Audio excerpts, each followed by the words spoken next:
My daughter told me I was not welcome at the Father's Day dinner table. She said the real gift would come when I finally ended up in a nursing home. Then she smiled, handed her father-in-law a set of tickets for a $15,000 cruise, and told me to leave.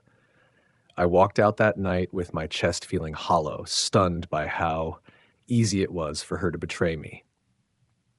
But deep, deep down, I knew this moment was not the end of my story. It was the start of hers.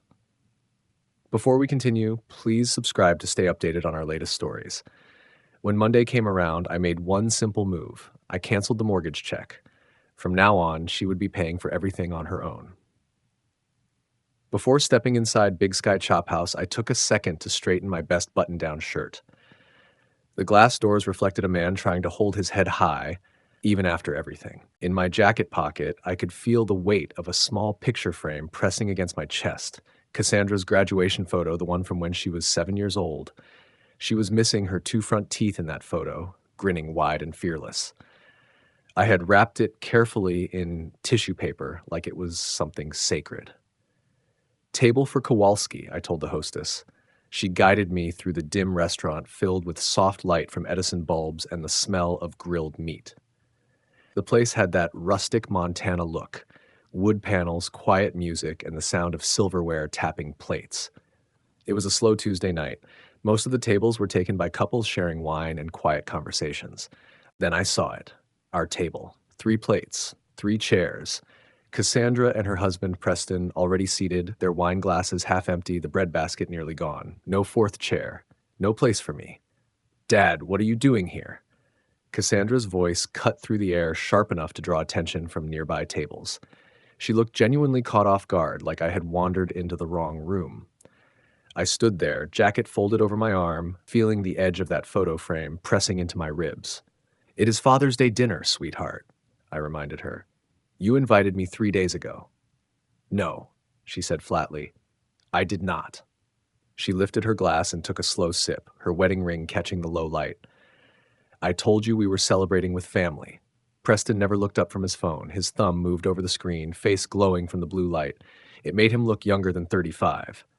"I am family," I said quietly, the words smaller than I wanted them to be. "Are you?" she asked with a laugh that carried not a single ounce of warmth. "Because the best Father's Day gift would be seeing you finally move into Prairie Hills Care Center, free up some space and money for people who actually matter." The sounds of the restaurant faded until all I could hear was my own heartbeat. I thought back to our argument 3 days earlier, how she demanded I sell my house and hand her half the profit. She had stood in Evelyn's kitchen waving those mortgage papers like a lawyer ready to win a case. "Cassandra, honey, do not." She had raised her hand to silence me. "Just do not." That memory was still fresh when I saw them walking toward our table, an older couple, well-dressed, smiling like they owned the place. The man wore a navy blazer, and the woman carried a fancy little gift bag. Preston's parents, the family that had replaced me. "Douglas! Lorraine!" Cassandra's whole tone changed in an instant. Gone was the cold steel. In came the sweet, sugary warmth of a perfect hostess. She leapt from her chair to hug them both. "You made it!" "I was so worried about the traffic," she said. "Would not miss it," Douglas replied, sitting down in the seat that should have been mine. "Preston's been talking about this place for weeks." Cassandra reached for the gift bag with both hands, smiling so wide it almost hurt to look at her. "I have something special for you both." She pulled out an envelope and handed it over like it was gold. "A cruise to Scandinavia," Lorraine gasped. 2 full weeks, everything included? Cassandra beamed. "Only the best for my favorite in-laws." Douglas blinked, a little confused. "That is incredibly generous, Cassandra, but what did you get your own father?" Every pair of eyes turned toward me. I stood there in my pressed shirt, holding nothing but that small photo frame inside my pocket, the one that now felt heavy enough to break bone. "Determination," I said. Then I turned and left. I could not bring myself to drive the truck. My hands were trembling too badly to hold the wheel. So I walked. The night air hit me like a wake-up call. Bozeman's streets stretched out quiet and empty, each block packed with memories of the daughter I thought I still knew. I stopped at the old-school playground under the yellow streetlights. The swings creaked softly in the breeze. That was where I had taught Cassandra how to pump her legs, how to lean back and let the wind carry her higher. She must have been 6, maybe 7, laughing so hard it still echoed in my head. "Push me to the moon, Daddy! Push me to the moon!" she used to shout. That summer, I had worked double shifts as an electrician, coming home covered in dust and wire cuts. No matter how tired I was, I always had the strength to take her to the park.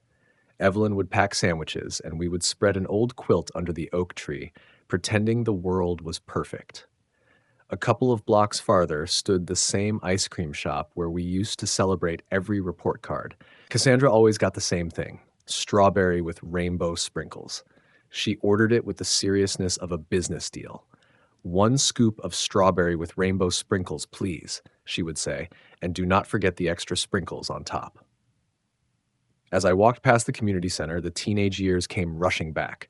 Dance lessons every Tuesday and Thursday, $60 a month that we barely had, but somehow made work.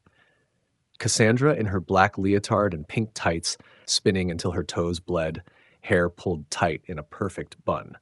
Those were the years I picked up a second job, weekend electrical work at the hospital, just to cover the costs. Dance lessons, braces, college prep classes, every expense felt like a bet on her future.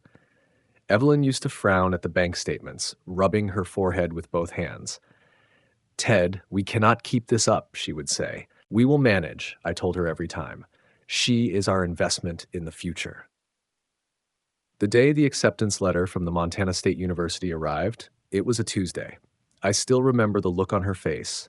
Pure pride, pure joy, like every hour I had ever worked suddenly meant something. I was halfway through rewiring the Volkov's kitchen when the phone buzzed in my pocket. It was Evelyn, crying so hard I could barely make out her words. Tears of joy this time. Cassandra had been accepted. That night, we celebrated the way people like us always did, with cheap champagne and big dreams we had no business affording. By the time the bottle was empty, we were already mapping out how to pay for 4 full years of tuition. Another mortgage on the house. Selling Evelyn's wedding ring to cover the first semester. Working every holiday and double shift that came my way, even Christmas Day for the extra pay. Every Sunday, the phone would ring, Cassandra's voice bright and full of life. She'd talk about her classes, her new friends, and all the plans she was making. "Dad, I'm learning so I'm going to be successful, just like you wanted." And every time, I believed her. Then came the night everything changed. The night of Evelyn's diagnosis. Cassandra had driven 4 hours straight from Billings, still wearing her work clothes, holding a small bag from the bakery near campus. Her mother's favorite cookies. She stayed through every round of chemotherapy, organized the medication lists, and juggled her shifts to make doctor's appointments. "We'll beat this, Mom," she said, her hand locked around Evelyn's. "We're strong women, remember?" But cancer does not bargain with strength. 3 years ago, on a Tuesday morning, Evelyn slipped away with Cassandra and me on either side of the hospital bed. Cassandra handled everything afterward. The service, the flowers, the reception at the church. She cried real tears that day, the kind that come from deep inside. "Dad, we'll get through this together," she told me at the graveside. Mom would want us to stay close. That promise lasted maybe 6 months. Then the phone calls grew shorter, the visits farther apart, and the requests began. At first, they were small, a little help here, a short-term loan there, then they grew bolder. Money for a vacation, a down payment on the wedding. Subtle hints that maybe I should simplify my life to make things easier for everyone. When had she started rolling her eyes whenever I mentioned being lonely? When had she stopped asking if I was eating well or if my back still hurt from all those years crawling through attics? By the time I reached my porch that night, the one Evelyn and I had built together, the steps groaned beneath me like they always had. The house looked too big, too empty, just like Cassandra kept saying. But it was more than a house. It was 40 years of my life. Every beam, every nail, every memory tied to Evelyn's hands and laughter. I sat down on those creaky steps, listening to the crickets and thinking about how long I'd been letting her treat me like a wallet that walked and talked. The pain was still there, sharp as ever, but under it was something else, something solid. A reminder that I'd spent 4 decades fixing broken things for a living. And my daughter, whether she liked it or not, was broken too. Maybe it was time I stopped patching the same shorted wire and started pulling the fuse. I told myself I'd sleep on it, but when morning came, I already knew. Evelyn's voice echoed in my head, clear as if she were standing right there. Actions have consequences, Ted. If you don't teach her that now, someone else will later. The kitchen felt hollow without the hum of the morning news. I poured coffee into Evelyn's old mug, the one with the faded roses that Cassandra had picked out for Mother's Day 15 years ago, and sat at the oak table where we'd shared more meals than I could count. When had it all gone wrong? I needed to trace it back, like troubleshooting a bad circuit, find the break in the line. It started about 18 months ago. That was when Cassandra took the job at Peterson Development Group. Before that, she'd been doing bookkeeping for a small downtown firm, nothing flashy, but steady. Then Preston's father offered her a position at his company, and overnight she was making twice what she used to. That was when the first loan showed up. $5,000 for a work trip to Atlantic City. She called it a loan and promised to pay it back in 3 months. I wired the money without hesitation, proud that she was living a life better than I ever could. She never paid it back. 6 months later, when I asked about it, she laughed. Dad, that wasn't a loan. That was family helping family.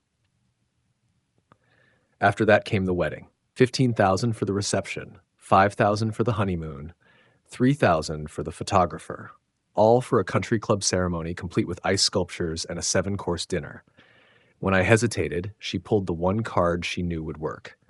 Family supports family, Dad. Mom would want you to help me have the perfect day. Using Evelyn's memory to guilt me, that should have been the warning bell I couldn't ignore. Then she started commenting on the house, little remarks that dug in deep. Dad, you've got so much empty space here. Property taxes must be killing you. You'd be so much happier in a smaller place. Think of the money you'd save. You could travel, enjoy retirement, live a little. But that house was more than square footage. It was where I'd poured my soul. Evelyn had chosen every color on those walls, every piece of furniture that made the place ours. It wasn't just property. It was memory. Last Christmas, she canceled dinner because Preston's family was going skiing in Jackson Hole. She told me I should make friends my own age instead of depending on family for company. That was the moment I realized I was no longer a father, just an obligation with a checkbook. I finished my coffee and pulled the old phone book off the counter. Sophia Volkov's number was still there, same as always. Sophia had been Cassandra's closest friend since college, maid of honor at the wedding, practically another daughter to Evelyn and me. Then, about 1.5 years ago, she vanished from Cassandra's life. No warning, no goodbye. If anyone could tell me what had changed my daughter, it would be Sophia. I stared at the number for a while before dialing. She answered on the 3rd ring. Hello?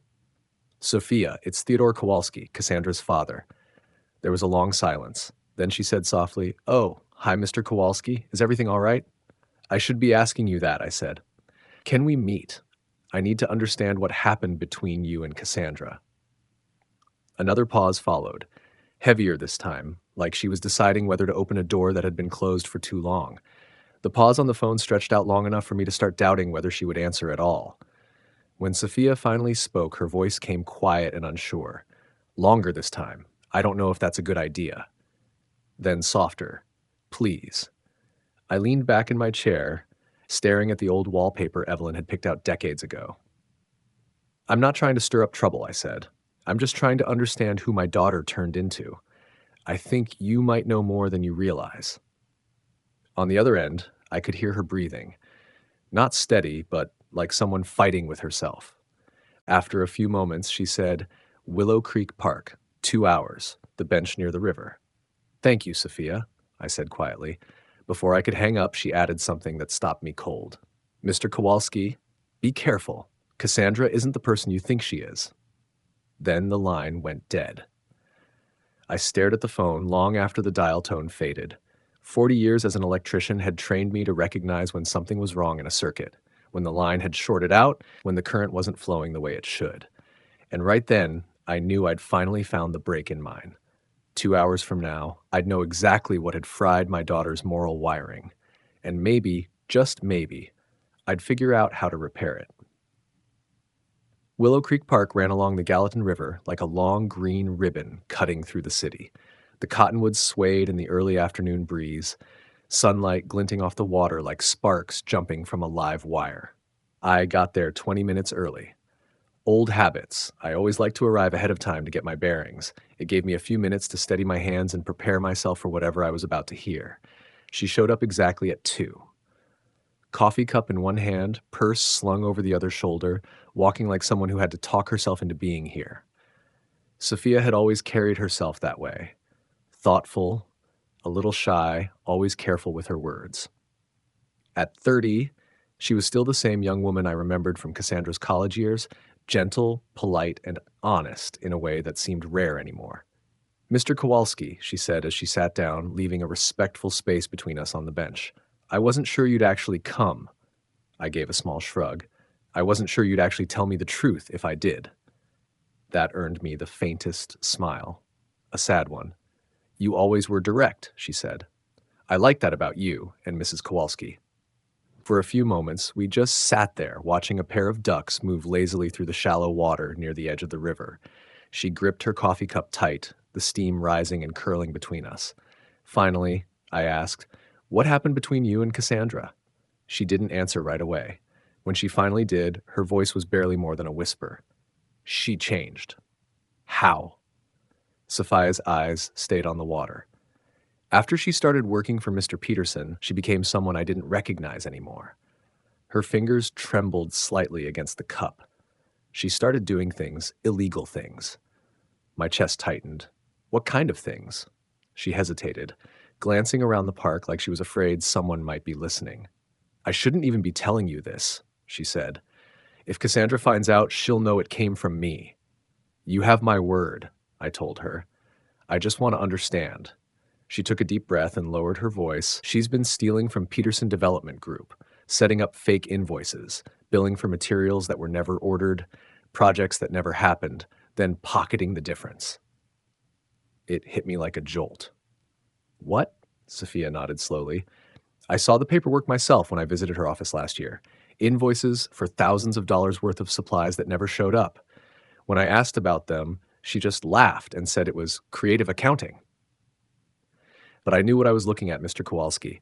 I've been doing bookkeeping for 8 years. Those numbers didn't lie. "How much are we talking about?" I asked, my voice rougher than I intended. "Thousands. Maybe tens of thousands. And she's been at it for over a year." I ran a hand over my face, trying to process it. "My daughter, my little girl. A thief? You confronted her?" I asked. "I tried," Sophia said. "I told her she had to stop before someone caught on. That's when she showed me who she really was." Her voice changed then, colder, steadier. "She threatened to destroy me, said she'd tell everyone I was the one stealing, that she'd already covered her tracks and could make it all look like my doing if anything ever went wrong." She knew exactly how to twist the story. The picture started forming in my mind like a wiring diagram. The expensive cruise tickets, the fancy dinners, the wedding that looked like it belonged to royalty. It all made sense now. Cassandra hadn't been thriving at her job. She'd been funding her new life with stolen money. "The trip to Atlantic City," I muttered. "The wedding. All those bills. She used stolen money to pay for them." Sophia nodded, eyes glassy. "I tried to stay friends with her. I hoped she'd realize what she was doing and turn things around. But it only got worse. She got bolder, buying more, spending more, giving expensive gifts to Preston's family. It was like she was trying to buy everyone's affection." I asked, "Why didn't you report her?" Sophia looked down, ashamed. "Because I was scared, Mr. Kowalski. Cassandra can be cruel when she wants to be. She keeps mental notes on everyone, their mistakes, their secrets, their weak spots. She told me exactly how she'd ruin me if I said a word. My job, my reputation, even my credit. I believed her. And I still do." For a moment I said nothing. The wind off the river was cool, but it did nothing to stop the heat burning behind my eyes. I thought about that night at the restaurant, the look on my daughter's face when she told me I didn't belong there, when she joked about sending me to a nursing home. That same woman was capable of this. Sophia broke the silence first. "I'm sorry, Mr. Kowalski. I should have done more. I should have tried to protect you from her." I shook my head. "You were protecting yourself, and there's no shame in that. But her words still cut deep, because now I understood. Cassandra hadn't just been taking from me out of greed. She'd been manipulating me the same way she'd manipulated everyone else. "She's been using you," Sophia said quietly. "All those loans, all those requests for help, she doesn't need your money. She just wants control over you." Her words hung in the air, heavy and final. I sat there staring out at the river and realized that my daughter hadn't just lost her way. She'd crossed a line she might never come back from. And for the first time since Evelyn's funeral, I stopped feeling sorry for myself. I started thinking about what it meant to be a father again. Not to the child you used to know, but to the adult who had forgotten what right and wrong even looked like. I had to get up. Sitting still made the anger worse, but this wasn't the wild kind of anger that burns out fast. It was cold now, focused, controlled. "Sophia," I said quietly, "I need you to promise me something." She looked up, wary. "What is it?" "If anyone asks, we never spoke today. Not a word. I don't want Cassandra coming after you for this." Her brow furrowed. "What are you planning to do?" I turned toward the river, watching the slow current wind its way through the park. "I'm going to teach my daughter what it means to face consequences." Sophia rose to her feet, studying me the way someone watches a live wire, knowing it's dangerous but unable to look away. "Mr. Kowalski, please be careful," she said softly. "Cassandra isn't just selfish, she's clever, and she gets mean when she feels cornered." "So do I." We shook hands, and I watched her walk away, her shoulders tight, like the truth itself was too heavy to carry. Then I headed for my truck. My thoughts were already running faster than the engine could catch up. I finally had ammunition. Real evidence. The only question was how to use it. Cassandra wanted to treat me like a walking bank machine, hiding behind the words, "family loyalty"? Fine. Let's see how loyal she feels when the money stops coming in and her lies start catching up with her. It was time to remind my daughter that every action in life triggers a reaction, and this time, I was going to be hers. Back home, I went straight to my office, the same room where Evelyn used to balance the checkbook while I sketched out wiring diagrams on scrap paper. The old desk creaked as I sat down. Evelyn had found it at a garage sale 20 years ago, and somehow it still held together. The cracked corner of my laptop screen glinted under the desk lamp. Some things, I thought, still work fine even when they look broken. If I was going to do this, I had to do it right, carefully, step by step, like tracing a live circuit. Find the line, test the current, fix the fault. So I started researching anonymous emails, proxy networks, digital footprints, and how to hide them. Turns out the internet has an entire handbook for people who want to disappear for a while, at least online. By 9 the next morning, I parked outside the Bozeman Public Library. Inside, the computer lab was nearly empty. 2 college kids hammering out essays, an older woman scrolling through news articles. Perfect. I picked the far corner computer, opened a new browser, and set up a fresh Gmail address, Concerned Citizen 2025.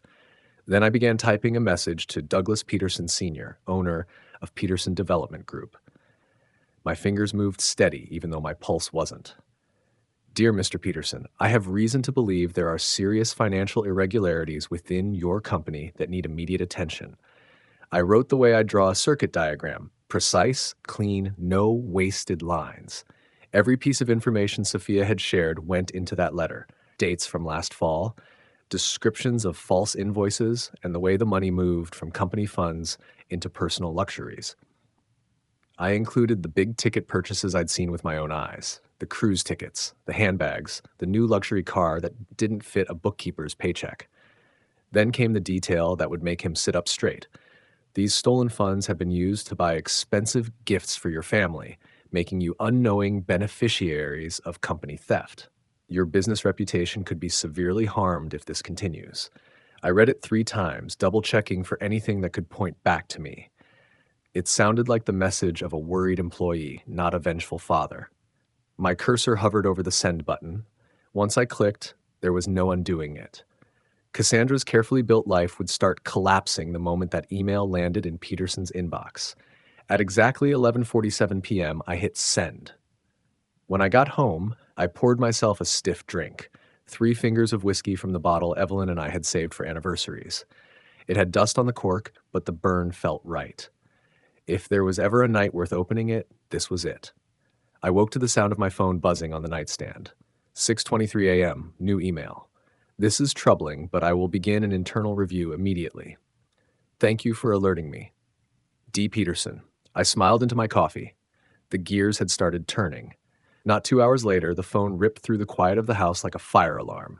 That ringtone, sharp, shrill, impossible to ignore, was reserved for one person. Cassandra. I let it ring once, twice, then answered. Her voice hit me like a siren. High, panicked, furious. You did this! You ruined everything! Cassandra? I said evenly. What's going on? Don't act stupid, she shouted. You think I wouldn't figure it out, but you're the only one mean enough to destroy your own daughter. I could hear her crying between words, gasping like she'd been running. Sweetheart, I don't understand what you're talking about. Don't lie to me, Dad, she screamed. I got fired yesterday. Mr. Peterson called me into his office. He had an email, some anonymous message about financial fraud. He had bank records, invoices. He knew everything. Her voice cracked then, turning into sobs. I stayed silent, letting her unravel. When she spoke again, her fury was gone, replaced by pure panic. Someone's been tracking me, she said through heavy breaths. Watching everything I do, every transaction. How else could they know? I kept my tone level. Cassandra, why would anyone accuse you of stealing? That's a serious charge. The next words came like a confession squeezed from a guilty heart. Because I was stealing, she shouted. The sound of it, those 4 words, rang in my ears long after the call ended. I was taking money from the company, all right? Does that make you happy now? Her voice cracked through the speaker, half scream, half confession. I was creating fake invoices and keeping the payments for myself. Even though I'd been expecting something close to that truth, hearing it out loud hit like a punch straight to the chest. My daughter, my only child, wasn't just selfish or entitled. She was a criminal. Cassandra, why? I asked, my voice barely above a whisper. Because I needed the money, she snapped. Do you honestly think Preston's paycheck covers our lifestyle? Do you think those pathetic little checks you send every month make a difference? Her tone grew sharper, uglier. I needed real money, Dad, for real things. The cruise, the car, the gifts for people who actually matter. People who actually matter? I repeated slowly. She ignored it. But stealing from your father-in-law's company? That's insane. It was easy, she shot back. He never paid attention to the numbers, never checked a single ledger. Everything went smoothly until you, decided to destroy my life. I could picture her pacing, gesturing wildly with her free hand the way she always did when anger took over. Some things about her never changed. They treated me like a criminal, she went on, her voice rising again. Everyone's staring while I packed up my desk into a cardboard box. Security followed me out like I was going to steal a stapler or something. What did Preston say? I asked. Nothing, she spat. Not one word the entire drive home. Just sat there like a statue while his wife got dragged out of the family business in front of everyone. Her fury shifted direction, looking for someone new to blame. 30 minutes of silence. Then he locked himself in his office and hasn't spoken to me since. Maybe he's just processing it, I said evenly. I know it was you, she hissed. Her voice dropped to that dangerous whisper I remembered from her teenage years. You found out somehow and decided to punish me for humiliating you at dinner. Well, congratulations, Daddy. You won. Cassandra, I would never hurt my daughter. Liar, she screamed. If you think this is finished, you're wrong. I'll make your life a living hell. I'll tell everyone what kind of man you really are. By the time I'm through, you'll wish you'd never been born. The line went dead. I set the phone down slowly, exhaled, and let the expression of shock fade from my face. Then, for the first time in days, I smiled. Phase 1 was complete. Now I just had to wait for her to make her move. I didn't have to wait long. That afternoon, I decided I'd earned a little peace. I rolled the grill out to the backyard, thinking I'd invite a few neighbors over for burgers and beer. Nothing fancy, just a small get-together to mark the start of a weekend. I started with Hector Ramirez next door, a retired high school teacher who'd been my closest friend since Evelyn passed. Hey, Hector, you busy tonight? I asked over the phone. Thought I'd fire up the grill, crack open a couple of beers. There was a long pause. Maybe not tonight, Ted. Got some things I need to handle, he said finally. That was strange. Hector never turned down free food, especially if it meant escaping his wife's cooking. I called Diane Okonkwo across the street next, same polite excuse. The Nguyen's 2 houses down said they were visiting their grandkids that evening. 3 calls, 3 brush-offs. Something was off. I walked over to Hector's place, found him standing in his yard, watering the same patch of flowers for far too long. When he saw me, his shoulders tensed like I'd caught him doing something wrong. "Everything all right, Hector?" I asked. "You sounded weird on the phone." He shifted from foot to foot, eyes down. "Ted, there's something going around online. Probably nothing, but people are talking." "What kind of something?" He looked around, lowered his voice. "Come inside. It's better if I just show you." Carmen, his wife, was out visiting family, so it was just us in his cluttered living room. Hector pulled out his phone, swiping through his feed. "Someone's been posting stuff about you on Facebook and Nextdoor," he said quietly. "Real nasty things." He held out the phone, and I read the first post. The account name was Concerned Neighbor MT. Fake, but carefully done, the kind that looked local enough to feel believable. Warning, be cautious of a dangerous man on Cottonwood Avenue. History of aggressive behavior toward women. Threatened his wife before she passed. Known for making inappropriate comments to female neighbors. Possibly owes money to several households. Has been seen acting suspiciously around young people. Each line was written with precision, just vague enough to spread doubt, but detailed enough to sound convincing. Every lie designed to destroy me piece by piece. Hector glanced up. I didn't believe it, of course, but folks are nervous. Mrs. Wojciechowski grabbed screenshots before the post got deleted this morning. I nodded slowly, the picture coming together. That explained the silence, the ignored calls, the barbecue nobody wanted to attend. Cassandra hadn't wasted any time. If she couldn't hurt me legally, she'd do it socially, turn the neighborhood against me. "Hector," I said calmly, "come over to my place for a minute. I want to show you something." 20 minutes later, Hector stood in my living room looking at my computer screen, the proof of who I was. A clean background check, character references from the church, volunteer records, 40 years of community work and not a single mark against my name. "Hector, this is my daughter's doing," I told him plainly. "She's furious about money and trying to ruin me in every way she can. I just need people to know the truth." To his credit, Hector believed me right away. Within the hour, we'd called Diane, the Nguyens, and Mrs. Wojciechowski over. They sat in my living room, watching the evidence I'd pulled together. Mrs. Wojciechowski, who was 73 and sharper than anyone I knew, slammed her cane against the floor. "That girl always was spoiled," she muttered. "I remember those teenage parties of hers. Noise, trash, no respect for anyone." Her disgust made me almost laugh. At least someone still saw things clearly. The others nodded in agreement, and for the first time since that morning, I felt the balance of power begin to shift back my way. "The posts are gone now," Diane said, scrolling through her phone. "Deleted completely. Accounts wiped." Of course she deleted them, I told her. She knew they were lies, but the goal wasn't truth, it was damage. Hector shook his head slowly. "We should have known better, known you better." The Nguyens, who'd been married 40 years, exchanged a quiet look. "Sometimes the people closest to you can hurt you worse than any stranger," Mrs. Nguyen said softly. "We've seen it in our own family." By evening, the same neighbors who doubted me that morning were standing in my backyard again, the Weber grill smoking, laughter starting to replace suspicion. The counterattack had worked. But as I looked around, I understood something deeper. Cassandra wasn't just angry anymore.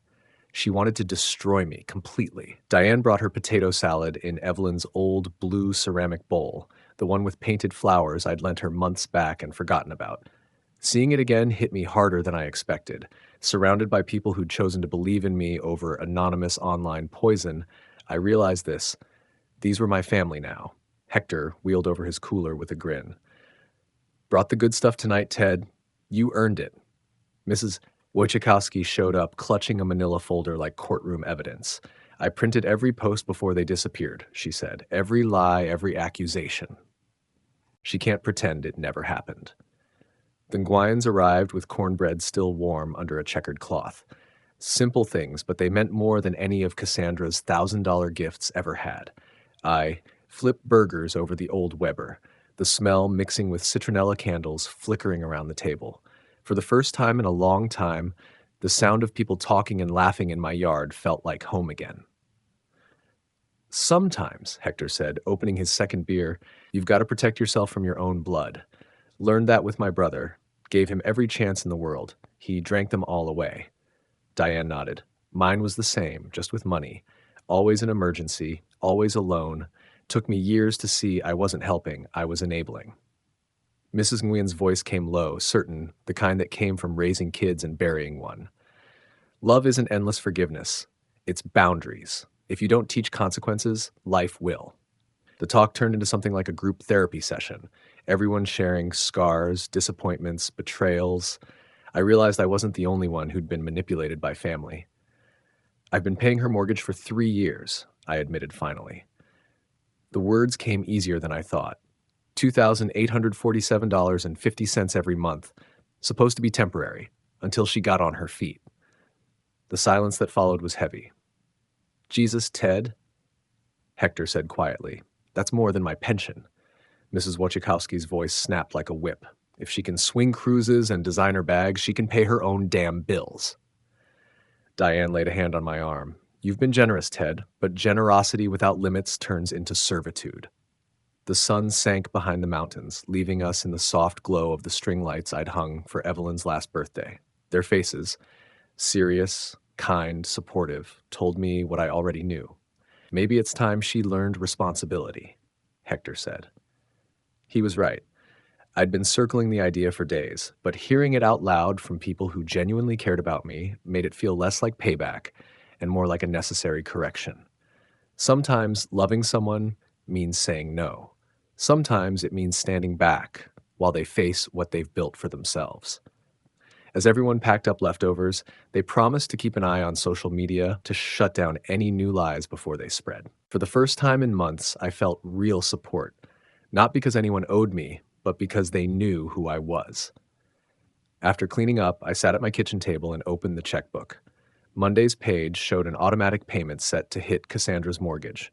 18 more months prepaid, over $50,000 she'd never asked politely for, never thanked me for, just expected like it was her birthright.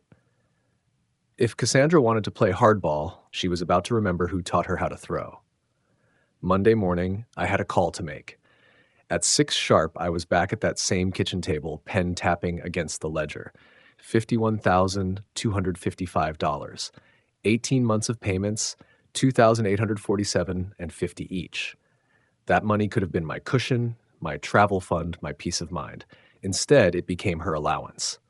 I reached Mountain States Credit Union 15 minutes before opening and waited in my truck, watching employees unlock the glass doors and switch on the lights. The lot looked calm, but I felt like a soldier waiting for a command. When the clock hit 9, I walked in. Priya Desai, the loan offed with for 5 years, smiled when she saw me. Mr. Kowalski, right on time as always, here to make your usual deposit? Not today, Priya. I rested my hands on the counter. I need to cancel the automatic payments on the Kowalski-Peterson mortgage. Her fingers froze mid-keystroke. Cancel them? Mr. Kowalski, that will push the account into delinquency immediately. I understand, I said. Do it anyway. She hesitated, her professionalism shifting into concern. You've been ahead for years, she said, scrolling through the records.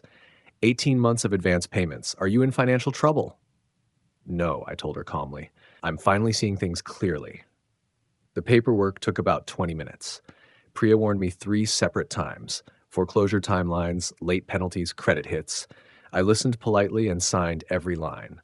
Sometimes the only way to fix a circuit is to shut off the current completely. And this time, I was cutting the power myself. Each warning from Priya felt less like a stop sign and more like permission to continue. Mr. Kowalski, this could permanently harm your daughter's credit. Are you absolutely certain? I pictured the cruise tickets, the designer handbags, and the way she humiliated me at Big Sky Chop House. My daughter made her choice, I said. Now I am making mine. Walking back to my truck, I felt lighter than I had in years. Not spiteful. Free. The drive home passed in quiet thought. No radio. Windows down, Montana air filling my lungs like freedom itself. When I pulled into the driveway, I sat there for 10 full minutes before going inside. In 90 days, the first foreclosure notice would arrive. That was more than enough time for Cassandra to choose responsibility over entitlement if she wanted to. She had $15,000 set aside for a cruise. She could point that money at her mortgage instead. That evening, unplugged the house phone and cooked dinner without the usual knot in my stomach. Whatever came next, I was ready for it. 3 months slid by the way seasons change here. Slow at first, then suddenly all at once. January's sharp cold softened into March's cautious warmth, and somewhere along the way I learned what peace actually felt like. I built a new routine. Morning walks through the neighborhood, sometimes with Rex, Hector Ramirez's golden retriever, trotting at my side. I joined the library book club, fixed Diane Okonkwo's computer more than once, and had standing coffee with Mrs. Wojciechowski, who reported neighborhood news with the efficiency of a small-town paper.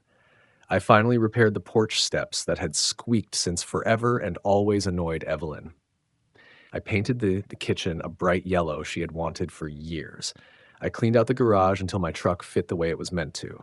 Small projects, but each one felt like taking back a piece of my life that had been held hostage by family drama. On April 15th, I was on my knees in Evelyn's garden, pressing tomato seedlings into the dark soil she had spent years perfecting. At 2:17 in the afternoon, the phone started ringing. I heard it through the open kitchen window, but I stayed with the plants. Another ring, then another. By the fourth, curiosity won. I wiped my hands on an old towel and checked the caller ID. Cassandra. I let it ring twice more and then answered. Hello? Dad?